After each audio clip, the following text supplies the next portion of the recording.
So I'm really excited to introduce you guys to Cesar. Cesar is a litigation paralegal in the Bay Area, and I actually know him because he used to be one of my clients when I was a legal recruiter. I placed him maybe many years back in a law firm, and here we are full circle. I am just so thrilled to have you guys hear his story about how he landed a job super quick in this climate and economy, especially when you were worried like the courts were closed and there weren't very many paralegal openings listed on websites and such. So without further ado, Cesar, do you mind just kind of introducing yourself really briefly?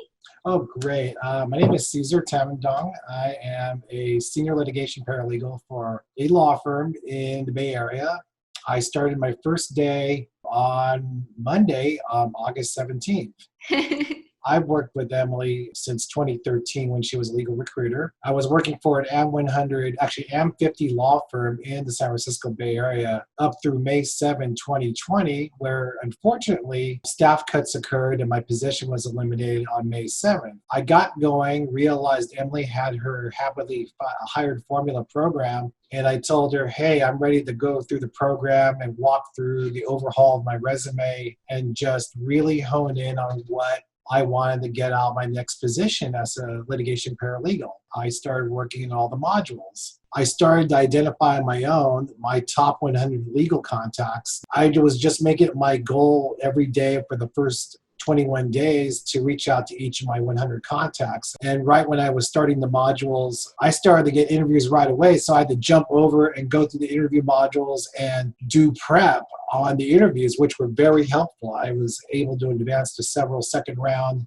I consider this very solid networking interview practice. So I kept on following this tack, networking, going through the modules, going through the team meetings. And the big piece of advice I would tell everyone is try to articulate and drill down, no matter how hard it is, what your dream position is, because your position's out there. If you have a clear vision of where you want to go, everything else is an academic exercise. I realized after going through the dream worksheet, I wanted to go to a law firm that was a medium-sized boutique law firm. You have to commit to the process. The happily hired formula. It sounds like I'm trying to do a sales pitch like Tony Robbins, but you follow the process, you know everything by the numbers. I did a crash review of Emily's interview module. Everything was according to the playbook. But I just kept plugging away with making contact with my top 100 list of personal contacts. I started to get heavy traffic and heavy queries. You just create your own momentum. As you start to network, you start to beget more networking and more momentum. I started to get traction late July.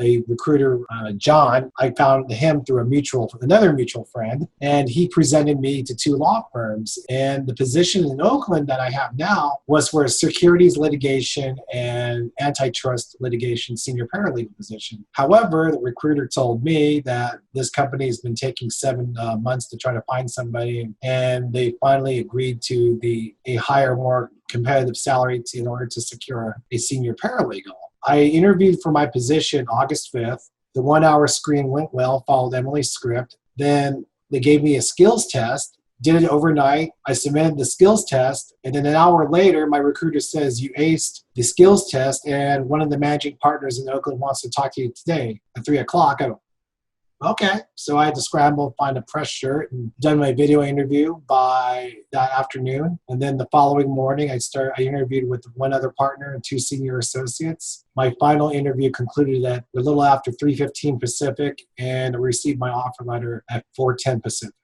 This all came about through the whole mantra where preparation meets opportunity. Emily's program will give you the preparation, everything you need from the interview, the resume, the LinkedIn profile. It's an integrated program that you have to commit to. But once you commit to it, then it's on you to do the networking and the heavy lifting, because you just have to keep on plugging away. And then if one approach is not working, revise your tactics. You know, what my friends see is, wow, you nailed the interview and you closed the show. I go, no, it's not. It's more than that. That's just the tip of the iceberg. You know, it's not going to be a tangible overnight result. I love that. Thank you so much, Cesar, for sharing like all of that backstory, because you're right, it didn't happen overnight. You are just such an inspiration, because I find it so incredible that you reached out to me. I think we started like in June, and then, I remember you saying it's going to take me some time to find a job because the courts are closed. There's not paralegal opportunities. And in my mind, I was like, you're going to find a job sooner than later. And you did it within 2 months.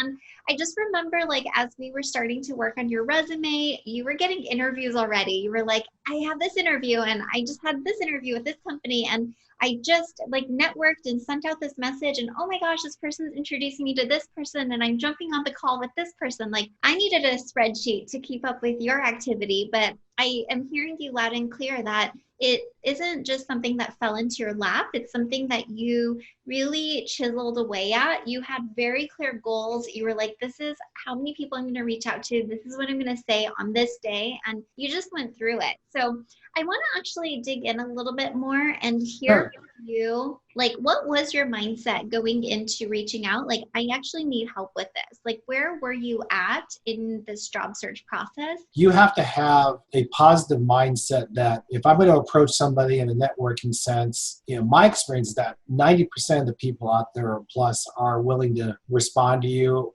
if you craft the right message and approach. That's where your templates come in. If you're approaching somebody that's a second degree connection or a first degree connection that you haven't talked to in a while, you just got to engage them, respectfully as you're reaching out to a longtime acquaintance or a friend, and you just go from there. You can't expect them to help you out overnight. Emily, right after we had made the final form of the resume that we had submitted for the position I have now and the others, that resume started to get so much traction. Because the compliment was, wow, this is the most precise and easy to read resume I've seen from a senior paralegal in a while. That's a quote from a recruiter, from the CEO of TrustPoint One of the top legal recruiters in the U.S. And I sent them my resume, the first version of the revised for remote positions they were posting. Their CEO direct messages me on Facebook, LinkedIn, telling me, however I can help you, I'll have my executive team see what they can do for you. And then I reached out to him and he said, you have a lot of talent, and it would be a very great opportunity for us to land you. And also, you have an interesting background. It's just by basically submitting a very cogent and tight resume and integrated LinkedIn profile. I started to have other recruiters reach out to me saying, we may have this position. Would you consider talking to us? Or now it's flipped where, do you know people, Cesar, that you can refer us to as potential candidates? And I'm helping two of Emily's happily hired formula clients. I love that. I know, you're so helpful. You were like, I already landed my job, so now how can I spread the resources and the goodwill? And I so appreciate that about you and your character. And it's the positive energy you have too, Emily. So that's the thing that we have. Well, thank you. And so, okay, we talked about kind of where you were before your job search started. We talked all about your job search and like what allowed you to be successful in terms of like your rebrand, your networking efforts, your interviewing. What did you feel was the biggest challenge in your job search? Trusting your process.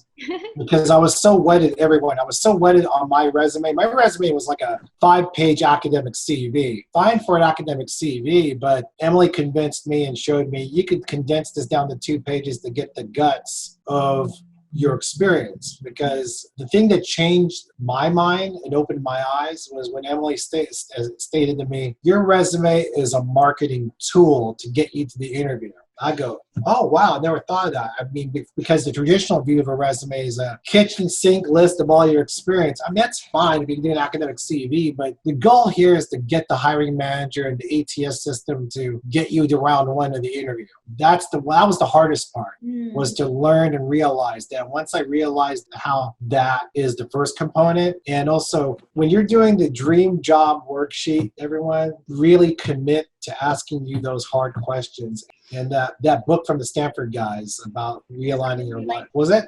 Designing Your Life. Yes, Designing Your Life. That's the one book that on Emily's list that actually changed things for me, because this was the first time in like I think 20 years, I was able to sit down and really line out, okay, this is where I've started, this is where I've been, this is where I need to go. I mean, I know we got to find work and jobs and, try to get through each week and each day. But if you go through that book and go through the dream job worksheet, it was a very emotional and cathartic exercise to do that. But once I really honed in, remember that breakthrough moment we honed in on, this is the position you want. It was like that moment of clarity. I love that so much, Cesar. And I love that you brought up the Target Dream Job worksheet and just getting super clear on what it is you want. And most Yes. importantly, not settling. Because I think I reminded you a couple times, like, you could get any job that you want. Like, you're like such an amazing paralegal and you have such an incredible background. So let's hear where you ultimately ended up. Like, share whatever you feel comfortable sharing. But I know right before we hit record,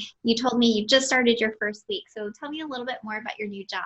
I work for a law firm that's based in New York, and they have offices in White Plains, New York, Toronto, and Oakland.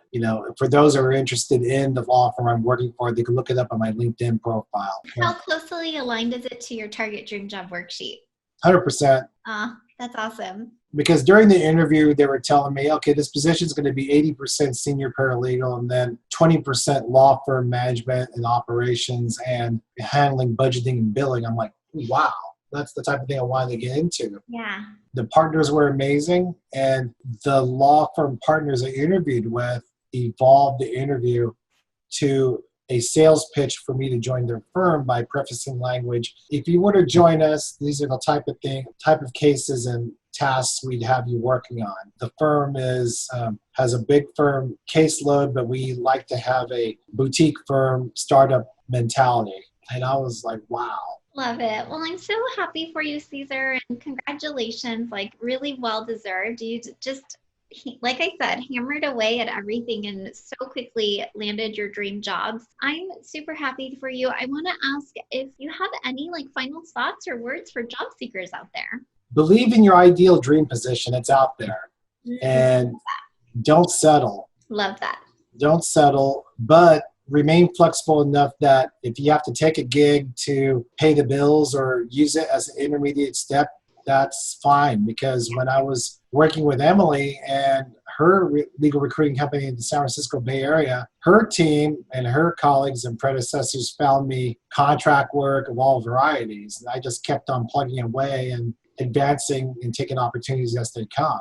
And I see that the platform that you provide, Emily, is giving folks that don't have all the integrated tools to network, to prepare your resume, to prepare your LinkedIn profile, to have the networking templates to reach out. They have to just trust your process and trust themselves. Don't think that you can't work for your dream job because you don't have the big school experience or, oh, I can't do it. Go for it. What's the worst that could happen? They could say no. But then you just kind of use that as an opportunity to pick up and move on. You have to have a little resilience in your approach. That's my 2 cents. And I attribute that to my mom and dad. They came here from the Philippines in the mid-'60s, and they worked their way through. So they're an inspiration. I love it. Well, thank you so much, Cesar, for just sharing your journey and your experience. And really, it is just inspiring because, again, we are in the midst of COVID-19. It is easy to say, no companies are hiring or whatever law firm or company is on a hiring freeze. But here you are, interviewing like crazy. And I just know, from your Dream 100 list, you're going to get so many new opportunities that are oh man, we missed out on Cesar. We had took too long to get back. But I think it's wonderful that you've established this network. And I always emphasize to people, it's not about that immediate job. I mean, it kind of is because that's what you're orienting yourself towards. But you have 80 to 100 contacts that you can reach out to at any time should you ever find yourself job searching again. You have your resume, your 2-pager resume that's all ready to go. And yeah, I'm just so excited for you. So thank you for allowing me to be on this journey with you. Thank you.